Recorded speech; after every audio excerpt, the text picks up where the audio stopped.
Oi, eu sou o João Machado e esse é o Zoom Poliedro. Hoje, História, a Revolução Francesa, os antecedentes e a sua fase inicial, que a gente está aqui colocando entre 1786 e 1789. Vocês estão vendo aí uma obra clássica que retrata o movimento francês revolucionário de 1789, composta pelo Eugène Delacroix, que traz a liberdade a liderar o povo, uma tela de 1830. Bom, seguimos. Como a gente sempre gosta de lembrar, na história não existem movimentos que acontecem da noite para o dia, há sempre antecedentes, há sempre coisas que aconteceram algumas décadas, às vezes até há um tempo um pouco maior, antes do acontecimento principal. E aqui a gente vai destacar alguns dos expoentes do iluminismo que vocês estão vendo, o Diderot e o Rousseau, mas além do iluminismo a gente também tem a Revolução Gloriosa, a independência dos Estados Unidos, a Revolução Industrial, como movimentos que ajudam a consolidar o período do século XVIII como o século das revoluções burguesas, das grandes transformações, a era das revoluções, conforme nos ensinou o grande historiador inglês Hobsbawm, né? Quando a gente fala da Revolução das Luzes, o Iluminismo, a gente destaca o Rousseau por conta de suas grandes obras, principalmente o Contrato Social e o Emílio, que vão traçar panoramas daquilo que vai ser a ordem social, política, jurídica vigente nos anos seguintes. A gente traz também o trabalho importante do Diderot e do D'Alembert, aí a gente tem o Diderot, o Denis Diderot, que é um dos enciclopedistas, a organização, a popularização, a divulgação dos conhecimentos. E a gente também destaca a obra do Montesquieu, Espírito das Leis, que retrata a questão da tripartição dos poderes, o legislativo, o executivo, o judiciário, e o Voltaire, que vai questionar as autoridades, a igreja, com o seu dicionário filosófico, entre outras obras. Qual a importância da Revolução Gloriosa e da Revolução Industrial? Revolução Gloriosa na Inglaterra, ainda no século XVII, vai estabelecer novas formas políticas de organização, entre as quais, por exemplo, a figura do primeiro-ministro, as câmaras a discutir, né, as câmaras dos lords, as câmaras dos comuns, a discutir as questões políticas iminentes como sendo os principais vetores de organização política. Isso vai ser uma influência forte para a França no século seguinte. E a Revolução Industrial, que vai criar as bases produtivas, modernas, contemporâneas, baseadas já num processo ininterrupto. A Revolução Industrial é um movimento importantíssimo para a composição do mundo contemporâneo. Independência dos Estados Unidos, a abertura de novos mercados, a entrada em cena de uma nação importante, o exemplo para as outras nações, o fim do colonialismo, todos esses movimentos estão concatenados e, de certa forma, se amarram para que a era das revoluções aconteça de fato. A gente tem aqui também, entre os antecedentes, a necessidade da gente entender a estrutura social francesa. E a gente traz uma charge daquele período que mostra o camponês, o povo, o terceiro estado, né, a carregar a nobreza e o clero nas costas. Quer dizer, tudo que é feito de riqueza, trabalho pesado, estaria nas mãos do terceiro estado. E as outras classes, elas seriam simplesmente beneficiárias de tudo sem grande esforço. Bom, os estados sociais franceses são três. O primeiro estado é composto pelo clero, o segundo estado pela nobreza e o terceiro estado pelo povo.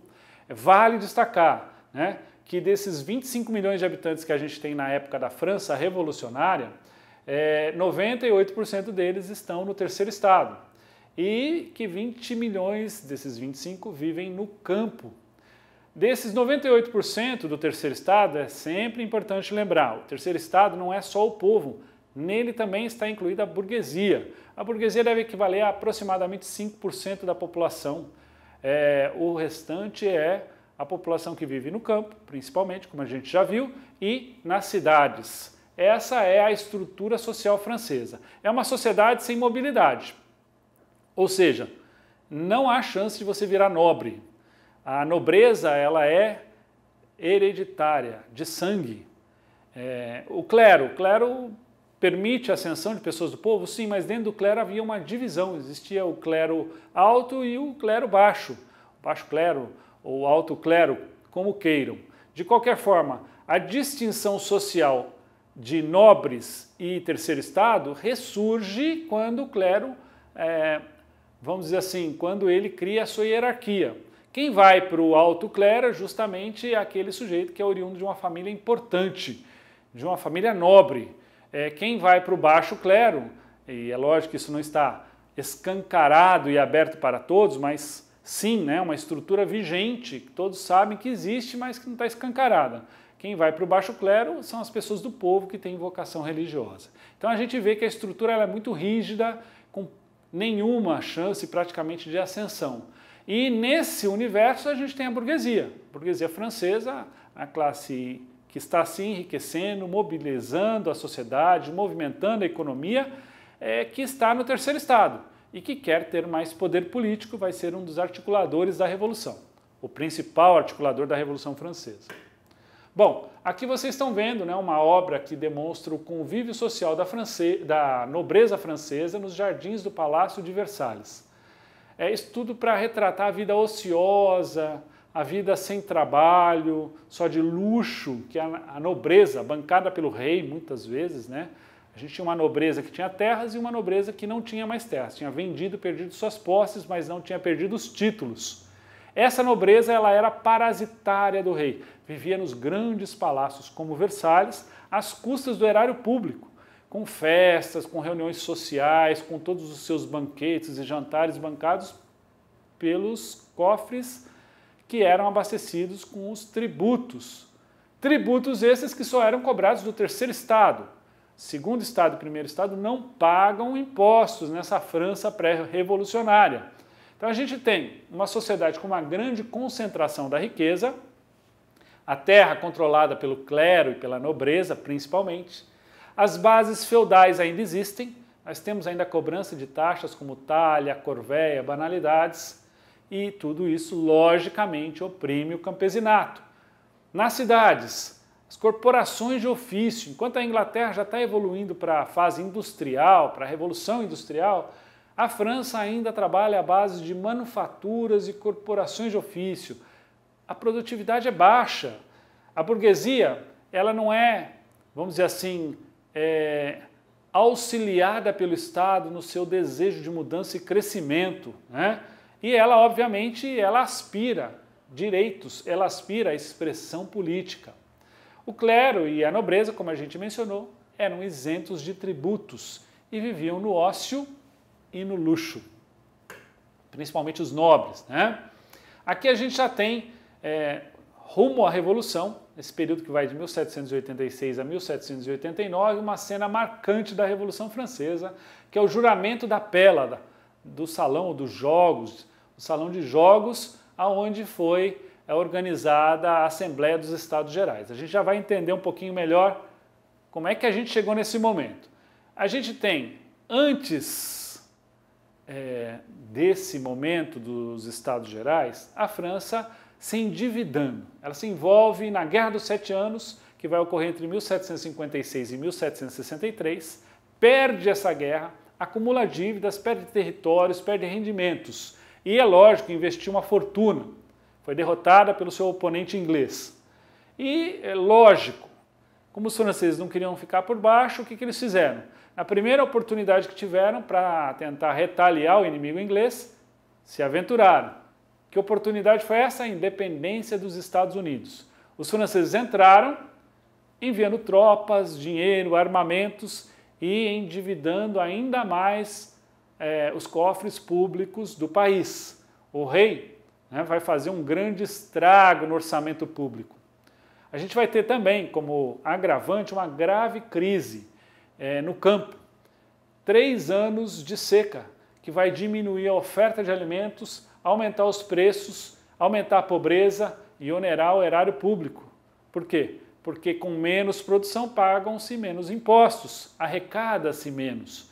Em suma, a gente tem um cenário pré-revolucionário bem, vamos dizer assim, propício para um movimento de contestação, que é o que vai acontecer. Bom, aqui mais uma ilustração trazendo a reunião dos Estados Gerais, que foi produzida pelo Isidore Hermann, né, uma bela ilustração, para a gente entender essa revolução que está em curso. Além daqueles prejuízos no campo, dos gastos com as guerras, dos gastos dos nobres, né, do considerável estrago no orçamento público, eles ainda, franceses, foram sujeitos ao Tratado de Eden-Raineval pelos ingleses. Esse tratado permitia aos ingleses vender seus tecidos no território francês pagando um preço baixo, desonerados de tributos que eram cobrados de nações estrangeiras. E é lógico que o tecido, o produto inglês é um tecido de qualidade, é um produto de qualidade, que vai fazer com que os franceses se endividem ainda mais. O que eles começam a articular como solução para isso? Já que eu não tenho arrecadação, já que a arrecadação não é suficiente para pagar todos os custos que eu tenho pela frente, eu preciso aumentar essa arrecadação. Então vamos cobrar do primeiro e do segundo estado. Nobreza e clero têm que pagar impostos. Essa é uma proposta que é feita em 1787 pelo ministro das Finanças da França. Só que, logicamente, o segundo estado, a nobreza, vai falar não, não queremos pagar e não vamos pagar. E acontece, inclusive, a chamada Revolta Aristocrática, nesse ano de 1787. Luís XVI, o rei da França, convoca os Estados Gerais, essa reunião que vocês estão vendo, essa bela ilustração. E o que ele quer? Ele quer cobrar impostos, só que agora a proposta não é mais cobrar do primeiro e do segundo, mas aumentar a carga tributária cobrada do povo e da burguesia. Quando ele convoca os Estados Gerais, e aí mais uma imagem dos Estados Gerais, né? O que acontece? Os representantes do terceiro estado, eles são em maior número, são 578 representantes do terceiro estado, 270 do segundo e 291 do primeiro estado. Mas o voto não é por representante, o voto é por estado. Basicamente falando, se eles fossem discutir, por exemplo, a cobrança de impostos do primeiro e do segundo estado, o terceiro estado seria derrotado nessa votação, porque seria um voto contra dois. Aí o que os deputados dessa Assembleia resolvem fazer? Antes da gente iniciar qualquer discussão para resolver os problemas financeiros e políticos do país, vamos mudar o sistema de votação. O sistema de votação que é por estado passaria a ser por representante. E é lógico que 578 representantes é um número superior ou praticamente superior ao somatório dos demais. No primeiro estado, entre os padres, existem representantes do baixo clero. Entre os nobres, há aqueles que são favoráveis a mudanças, quer dizer, o número de deputados ou representantes da Assembleia que seriam favoráveis a mudanças mais radicais seria maior do que aqueles contrários.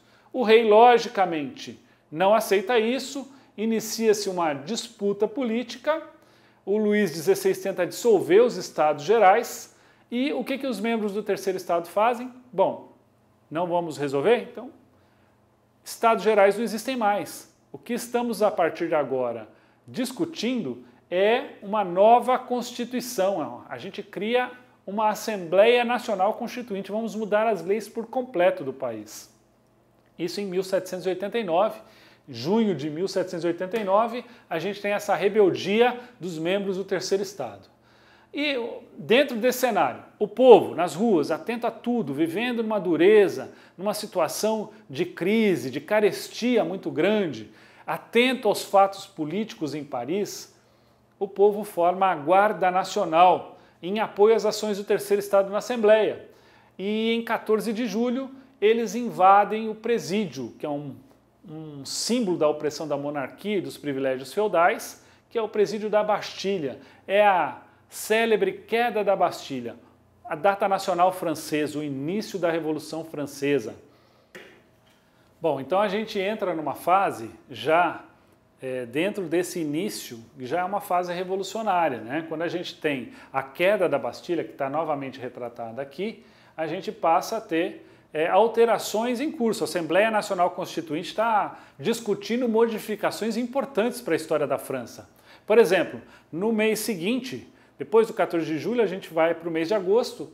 Nesse mês já são firmadas alterações importantíssimas para a história da França, como por exemplo o fim das cobranças excessivas de tributos, como a talha ou a corvéia. Privilégios feudais estão acabando, a França está em mutação, né? Outra conquista importante é o fim da estrutura social baseada na origem das pessoas. Aquela ideia de que você não pode ter mobilidade, isso vai desaparecer. Isso legalmente acaba na França a partir desse momento. A história passa a ser a história dos homens que se fazem, que se constroem, que por seu labor, por seu trabalho, conseguem crescer, né? Bem dentro de uma lógica, uma dinâmica de pensamento liberal, burguês, mas por maiores que sejam as restrições que existam nesse jeito de organizar ou pensar a sociedade, é claro e é óbvio que é muito melhor do que o que existia antes, com todas as restrições que eram feitas a camponeses, trabalhadores urbanos, a própria burguesia. Está na transição para um momento histórico de melhor qualidade de vida para todos, né? Então a gente tem aí também em agosto desse mesmo ano de 1789, para consolidar essas grandes conquistas, no dia 26 é estabelecida pela Assembleia Nacional Constituinte a Declaração dos Direitos do Homem e do Cidadão, grande marco da Revolução Francesa, né? De clara inspiração iluminista, afirmando o direito à liberdade, à igualdade, à propriedade e à resistência à opressão. Ou seja, a gente está dentro de um novo cenário político, a França está se modificando e com ela todo o mundo irá se modificar.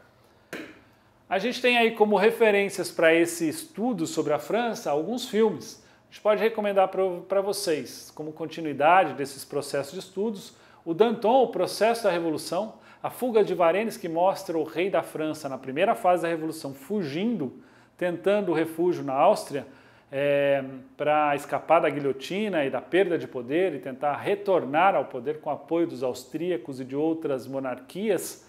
Temos também o Ligações Perigosas, baseado num clássico livro, né, daquela época, que demonstra como vivia a nobreza dentro da sua ociosidade, dentro do seu luxo, dos jogos de sedução. É um filme espetacular. E Os Contos Proibidos do Marquês de Sade é uma obra imperdível, que você tendo a oportunidade de assistir, mostra um personagem marcante desse período, o embrião revolucionário, o período do terror, as guilhotinas, enfim, são grandes filmes, vale a pena assistir. A gente também recomenda, né, a Revolução Francesa Passo a Passo, da Companhia das Letras, que é uma obra ilustrada do Gérard Dotel, que traz informações em um formato um pouco mais lúdico, mais gostoso de ler, mais fácil, né? E por fim, o blog História em Quadrinhos, com sua Revolução Francesa em Quadrinhos, traz de forma esquemática o que foi o grande movimento revolucionário francês. Por hoje é só, a gente termina por aqui e até a próxima aula. Valeu!